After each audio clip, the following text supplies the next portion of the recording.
Welcome to Give Smart, the video series where we break down the legal side of giving. I'm Isabella, and in each episode, we talk to experts who help companies and nonprofits navigate the complex but important world of compliance and charitable fundraising. Today's episode is all about charitable sweepstakes and auctions, how to run them at scale, stay compliant across states, and build donor trust all the way from prize to payout. I'm joined by Ben Erwin, CEO of Charitybuzz, which runs cause-driven auctions and sweepstakes that turn really cool prizes and experiences into real dollars for nonprofits. Since 2005, they've raised over $650 million for important causes, which is pretty awesome. Ben, thanks for being here. Thanks so much for having me. Of course. For folks new to Charitybuzz, can you give just a quick intro to you and the company? What does Charitybuzz do at its core, and how do the auctions and sweepstakes programs fit into your mission? Yeah. So I'm Ben Erwin, CEO of Charitybuzz. Was one of the first employees to help build it from a small light bulb idea that came at a live auction where we wondered why these amazing experiences weren't being offered to a much larger audience, which would undoubtedly increase the amount of fundraising for the organization, to now a platform with 4 different revenue channels, including auctions and sweepstakes, where we leverage the excitement of unique access experiences, opportunities to compel people to give more money to tremendous charitable organizations around the world. Simply put, we believe that a world where more money is flowing to charities will generate greater outcomes for everyone. And the problem is the opposite is happening. Less money is flowing to charities. Percentage of GDP to charities has been flat for 50 years. Donor retention is declining, yet the amount of problems that we're asking the charitable sector to solve are increasing at an alarming rate. So we do, in our little way, ways to put a smile on people's faces, give them new and innovative ways to give, which is all incremental. This is outside of their normal giving patterns. This is ways for them to use discretionary income and other consumer spending budgets to support really great organizations. That's awesome. So on the charitable sweepstakes and auction side of things, those can be very operationally challenging to run. Could you walk us through a day-to-day for a charitable sweepstakes or auction program? What are the challenges that matter most, from prize sourcing and legal approvals, maybe to winner verification? Are there any lessons you wish you had known earlier about this business? Yeah, good question, because they're very different. So, we'll run 15 or so thousand auctions in a calendar year. So every day we're constantly getting new inventory experiences. We call them auction lots, submitted to the system, going through a variety of QC checks, and then launched on the website, typically in 10 to 14 day bidding windows. So that's something that we've just operationalized. We've been leveraging AI. Actually just launched a new intake form that is powered by AI to really speed this up and empower the organizations and donors to be able to get us what they want in the best way possible so that we can sell it for the most amount of money. Logistically, it's difficult because everything we sell is unique, and a lot of them are one of a kind. It's not like we're just selling a small catalog many times over. So we're always dealing with something for the first time. What's this valued? What are restrictions? What are blackout dates? How will this actually be fulfilled? Will this be a great experience for our donors and our customers? On the sweepstakes side, it's, we'll run maybe 80 to 100 sweepstakes a year, but each sweepstakes includes thousands, if not hundreds of thousands of unique donors. So the buildup for each sweepstakes campaign is much larger, because unlike our auction platform, where we have a very loyal and dedicated audience who is always coming to the site to bid and buy, we rely heavily on a promotional plan to generate awareness and mobilize fans of whoever we're running a sweepstakes with to participate and donate. A lot of that is in partnership with them. A lot of that is through paid search, paid social. So we have to get all of our ducks in a row, because if those ingredients aren't actively part of the recipe, we won't be able to realize its potential. Plus, when anybody hears the word sweepstakes, if they have a Esquire or JD at the end of their signature, they get really concerned, because there's just inherently a lot of red tape when it comes to sweepstakes. Where's the free method of entry? Is there equal consideration with the paid entry? Are the official rules right? Does this need to be registered in certain states? And then when you kind of layer in the professional fundraising piece of it, because these are sweepstakes for charitable purposes, then definitely the review process and the contracting process on a sweepstakes takes a little more time because it makes all those antennas go up. So we just have to plan accordingly. How long does a typical sweepstakes take to plan? There really isn't a typical answer. I'd say like on average, we're probably saying put them together with a month lead time. That'd be like a really great lead window. There's some that we've put together in days. There's some that have taken more than months. So a lot of it really depends on the partner or celebrity side. If their ducks are in a row and they're able to do all the things necessary to ensure a strong launch, which will build momentum for the remainder of the campaign, we can turn things around really quickly, but we like to create enough time to get the plan together, get the necessary approvals in place so that we're not waiting for any last minute changes, edits, additions that will delay the launch. That makes sense. You mentioned some of the regulations that sweepstakes require. It is a highly regulated space, especially with the professional fundraising side of everything. What does doing it right look like for Charitybuzz? So like, how do you handle the different moving pieces like nonprofit eligibility, required disclosures, registration or bonding where it applies? How do you manage that? We've been doing it for a long time, and we've been doing it basically before anyone, and we've run the biggest, most successful charity sweepstakes in history. I think we have the top 3. So it's a variety. When you think about just sweepstakes, taking out the charitable fundraising piece, is you're not allowed to run online lotteries or raffles in this country. We have a really, really strong state-by-state lottery commission. So a sweepstakes is a free method of entry. The donation is voluntary. And the donation can't allow you to get better odds or consideration for winning than the free method of entry. So a really good example that my lawyer always uses is like when they run the Monopoly promotion at McDonald's, right? You can buy a drink or fries and get your Monopoly piece, but at the bottom of every commercial or at any advertisement, there's all this fine print of you can mail in and you can get a certain amount of entries so that there's equal consideration. Well, over time, what some of the states have said is, well, mailing in is an equal consideration because postage costs money and the level of effort to print out a piece of paper, fill it out with a pen, put it in the mail, send it to somebody is a lot more difficult than pressing a button and paying with your Apple Pay or mobile wallet. So now it really comes down to equal consideration. So online free method of entry, not giving additional entries or bonus entries to people who spend a certain amount of money, a cap on entries for the entire campaign, so everybody is truly at a level playing field. So it's changed quite a bit, I would say, over the last 7 to 8 years as this industry, specifically at the intersection of charity, celebrity, and sweepstakes, has emerged, and they've started thinking about how to regulate them. And as one that's done it for the longest, has run the most high-profile campaigns, we're the ones that receive a lot of the attention, so we're the ones that have had to make sure everything is perfectly compliant. Then when you add in the charitable side, well, now if it's a sweepstakes for charitable purposes, there's less regulation around the bonding of those sweepstakes if the fair market value of the grand prize exceeds a certain number, basically to make sure that who's ever offering these doesn't run away with the money and the names and never provide the grand prize. So having a C3, eligible C3, and now running it through as a professional fundraiser, which is newer to us, is, well, when you do these sweepstakes, you're getting donors from all over the country, in some cases all over the world. So is the charity that is benefiting from that sweepstakes registered to solicit funds in all of those states? Because if they're receiving them, there needs to be a registration. And if we're a professional fundraiser, we have to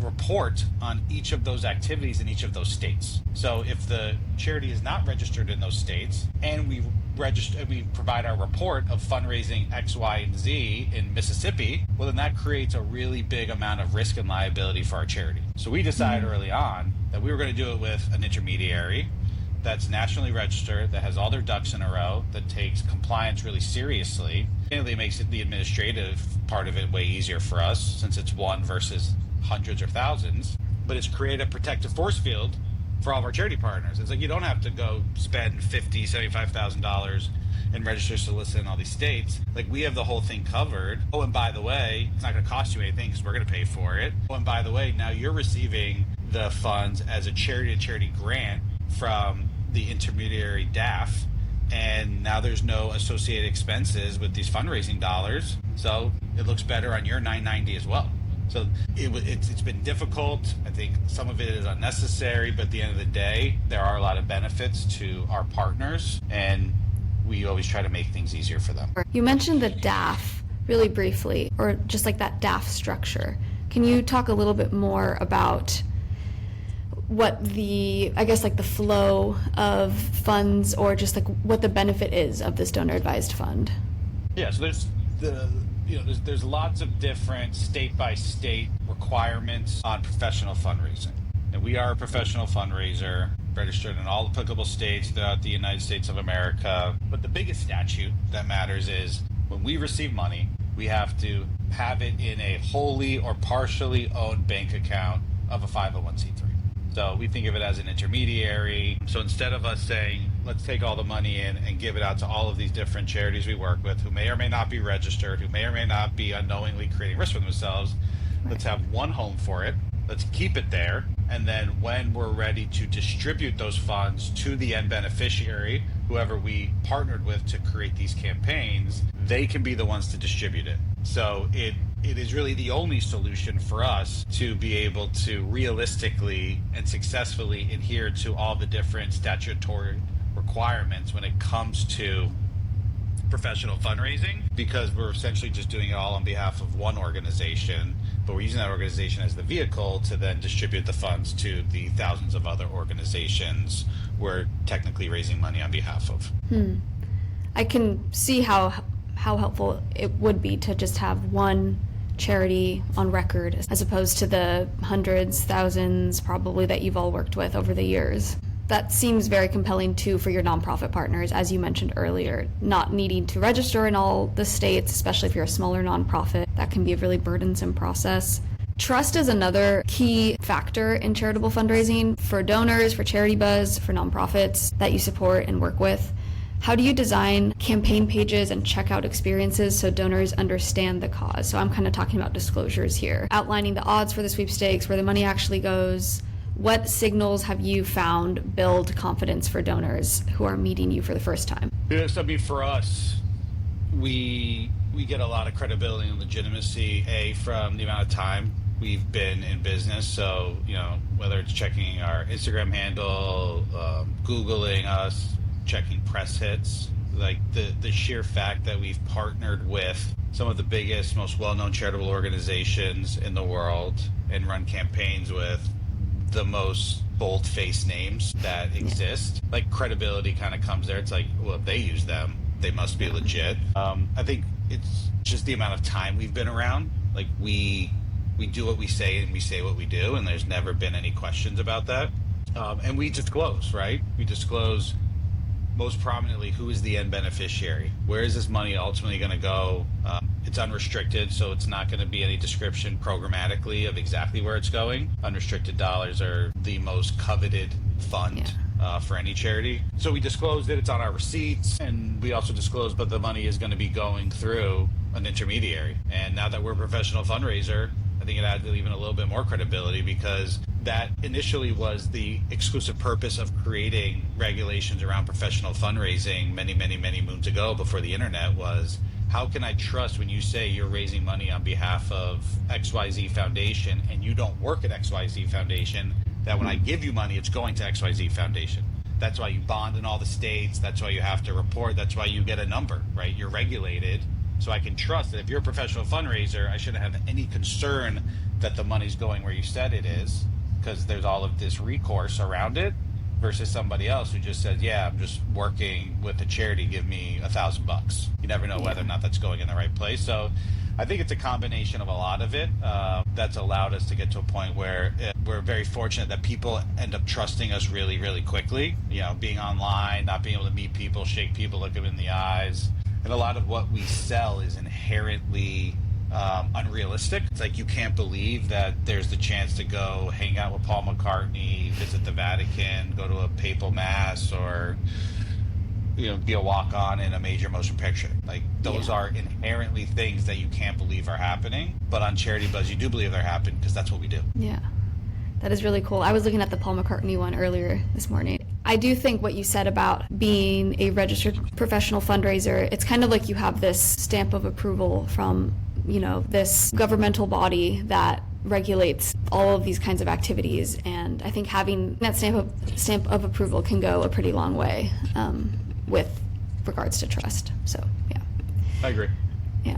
You recently partnered with Change Us to support all of your activities, so your payment flows, nonprofit onboarding and vetting, and compliance in general. From your perspective, where has this partnership made the biggest difference for Charitybuzz, or how do you imagine it will make a big difference for Charitybuzz? Yeah, so starting January 1, 26, Change will be the exclusive professional fundraising partner intermediary of every single thing Charitybuzz does. You guys have built a solution that is specifically tailored to meet the needs of online professional fundraisers. So volume, it's very different than a professional fundraiser working on behalf of a couple different charities and doing it through technology. So I think the story of how Change was founded is really fascinating, and I've known Amar and Sonia for a very long time. They are persistent. Amar has the best follow-up emails and subject lines I've ever seen. But it's like, they started seeing that there's a groundswell of regulations, of different legislation being passed, starting in California and then throughout the country, which was going to create a really big need for companies to figure out how to begin to comply and be regulated, but they couldn't do it without something in the middle to be able to power them to meet the needs of the statutes, but align with just operational realities of just doing hundreds of thousands of different campaigns. So we're really excited because there's a very deep understanding of how our business works through all of the discovery that we've done. And there's a willingness to build some customizations because, our business isn't the same as every other business. We're pretty much a one of one in the way we do things, but we're doing it in a way where it's not just gonna fix it like tomorrow. We're building the foundation where it's gonna fix it for many years to come. And then as other things change, as more scale happens, there'll be very little tweaks. So I think just having a technology first approach to solving this, which increases transparency, which makes this entire process less burdensome for us. So we can just continue to focus on what we're good at, which is raising millions of dollars for charities. You guys focus on what you're really good at, which is building technology to allow companies to comply with this growing level of regulatory pressure and obligations. It makes sense. Like, we don't do that. We don't want to do that. Not our business. Right. So we're going to go find someone who that's all they do. And then people can just focus on what they're good at, and that should yield just better results for everyone. I agree. Makes sense. Speaking of technology, looking ahead, where do you see technology improving charitable sweepstakes or auctions or professional fundraising activities in general over the next year or two? You mentioned that you're using AI for some intake forms. Yeah, I think it's interesting because it's, there's this element of just analog and real life experiences, I think, become even more of a premium or more in demand as the rest of the world becomes more digital because it becomes more unique. We saw in the years during and after COVID, a higher concentration of Zoom with a famous person or business leader. And while that's still great, there's fatigue. There's such a difference of sitting down with someone, meeting them face to face, building a relationship. The way I think about it is there's a lot of insights we can learn. So as I mentioned, everything we sell is unique. It's different. So that makes recommendations, that makes bespoke user experiences more difficult because you don't have a humongous amount of comparable or past data to compare with exactly what you're maybe being offered right now. So I believe technology AI will allow us to be able to deliver exactly what somebody wants at exactly the time they want it on the device or medium that they want to view it, which should really help increase conversion and discoverability and ultimately more money being raised. So I think that's a big piece. Operationally, there's a million ways we are and will continue to leverage it to just do repeatable processes better and more efficiently. We're seeing a lot of it in, even as we think about like prototyping and development and product design. So I think that really helps us just be able to take more advantage of the tools around us to be able to deliver more scale, to be able to increase the amount of incremental dollars going to charity. I think then as you think about the full circle approach here is, so I compel you to give a lot of money to a charity that you don't know about because you love Paul McCartney and you want to meet him. But then I need to tell you where that money went, who it was supported, because you want to know what organization helped you fulfill your biggest dream that was like the greatest night of your life. So I think there's a lot of ways that we can automate how we close the loop between auction winners, sweepstakes winners, and the organizations that end up helping them fulfill their dreams to create more of a symbiotic relationship where additional support can happen. Because, I think about this a lot where, there's so much talk in the charity space about intentionality. And I think there's a lot of judgment of like, oh man, Isabella, she only gave money to so-and-so because like she wanted to go to like a glitzy event. Like she didn't really care about the cause. It's like, who cares? She gave the money. Like, what do you want to do? Do you want to judge so hard that next time she just doesn't give the money? Like, is that better? So it's this whole like dichotomy of like idealism is great in theory. Like I wish everybody gave all of their money to all of the charities for the most purest reasons possible.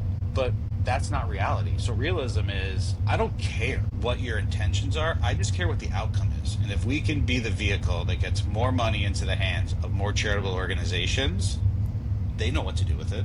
They know how to leverage it. They know how to mobilize it. That's what we need to do right now, because we're in such a spot right now where everything is headed in the wrong direction that clearly what we're doing isn't working. So we got to shake it up.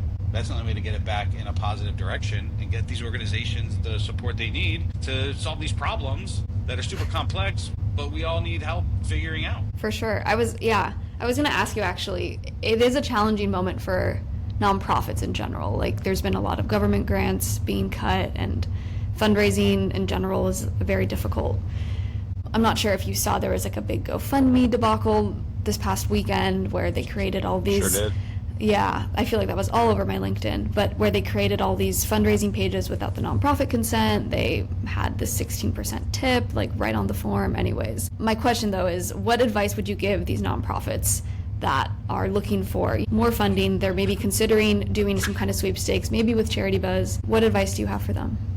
Yeah, I think it's similar to the conversation we just had around specialization, right? You work at a nonprofit, you're probably really good at fundraising, at program, at whatever the case may be, right? So we shouldn't expect you to also be like someone who can create online campaigns, somebody who can produce events. Partner with specialists and experts to figure out new ways to make more money. And I think especially in this time, everybody needs to think outside the box. It's no longer a nice to have, it's a have to have. And be comfortable getting uncomfortable, right? If we just continuously say status quo is okay, we're going to continue to do this because it's what we always did, then you shouldn't be surprised if things aren't changing or getting any better. Really take a hard look at what has worked, what hasn't worked. Definitely don't throw away things that are successful. A lot of what they're doing are successful when it comes to fundraising, but always be pushing to do more and more. There is a one line in our tax code that has created this massive separation between the for-profit and the nonprofit sector. And what is celebrated, incentivized in the for-profit sector is not celebrated and incentivized in the nonprofit sector. And just why? Like operate more like a business, right? Like accountability matters, performance matters, metrics matter. Don't lose your soul, right? But what you do is important. So we guys like keep pushing forward, and we can help. There's a lot of other platforms that can help, and just get outside of your box. Even if your box is awesome, go build another box and another box. That's what the best organizations do. They never settle. They never ever settle. That's what we need to see more of. I really like that. Never settle. I think that innovation that Charitybuzz brings to the space is, first of all, is a great place for nonprofits to start. if they're looking to get out of their box, if that's something they haven't done yet. Yeah, I think then as a society, we need to stop treating these different sectors so differently. Like we have to get away from the I'm only going to give you $100 if 99.99 of it goes to the kids. Like you don't know what you're talking about. Overhead's not bad. The people that work at these organizations are amazing. They deserve to be paid well. They are doing unbelievable work. We just need to shift the way we think about it, and that will, I think, empower them to be more risk, to have a little more risk, to innovate a little bit more, and to do whatever it takes. Versus the next headline being the CEO of this charity makes too much money. It's like, what are you talking about? It's like still 20% of what he'd be making at a for-profit company. Like, I think that's pretty charitable. I think they should get paid more. Fair enough. Fair enough. My last question is, I'm wondering what your favorite either auction item that you've auctioned off or sweepstakes that you run is so far. I get asked this question a lot. I think my answer changes a lot, which is interesting. So I'm going to give you more than one because I have to. So I think one of my favorite auctions ever was we auctioned off a coffee with Tim Cook at Apple, and it was just a really interesting moment. It sold for 600 plus grand. The winner actually ended up becoming a huge supporter of the organization. It's like it was like everything worked, but most importantly was it helped us understand that there was this whole vertical of business experiences that not only had a lot of demand in the marketplace, but there's certainly a lot more charities out there that have access to business leaders through their board of directors than A-list celebrities. And in a lot of cases, those business leaders are actually more valuable than the A-list celebrities. So it was just like one of these watershed moments for us. We did a sweepstakes where we powered this huge campaign with St. Jude and Shift4, which is a payment processing company, to be on the first commercial flight to space. It had a huge Super Bowl commercial. Again, like everything kind of like worked together. The money went to St. Jude. I'm a massive St. Jude supporter. I run their half marathon every year. Like it's a special place. It's magic. I think they operate that place like a business, and they're as good as it gets when it comes to fundraising. And that money went directly into building a research building on their campus in Memphis that is like doing cutting edge research into pediatric cancer, blood cancer cures, and treatments. So like that's where, and we got to visit it. So that's where it's again, just like 360 degrees. It's awesome going to space. So cool online. We can do all these things, Super Bowl, but like it's a great and real tangible reminder that what we do matters, because we have the opportunity to raise real money for organizations that are doing like really some of the most important work in the world. And I feel very proud and fortunate to be in a position where we get to have that type of impact and work with such amazing people. That is incredible. Thank you for sharing. Yeah, that's really, really cool to have a couple of examples where, like you said, 360, everything worked perfectly. Well, Ben, thank you for your time and thanks for sharing your expertise with us. I can't wait to see what the next Charitybuzz sweepstake or cool auction item will be. I might have to go bid on that Paul McCartney one. We'll see. Do it. It's going to go out of control, so you might want to try to get in early. See if you can maybe get lucky. And thank you all for watching. If you work at a nonprofit, if you support nonprofits, or if you run charitable campaigns at your company, be sure to follow the Give Smart series for more insights on doing good legally. Thanks, Ben, for your time. Appreciate it. See you next time. Thanks so much for having me.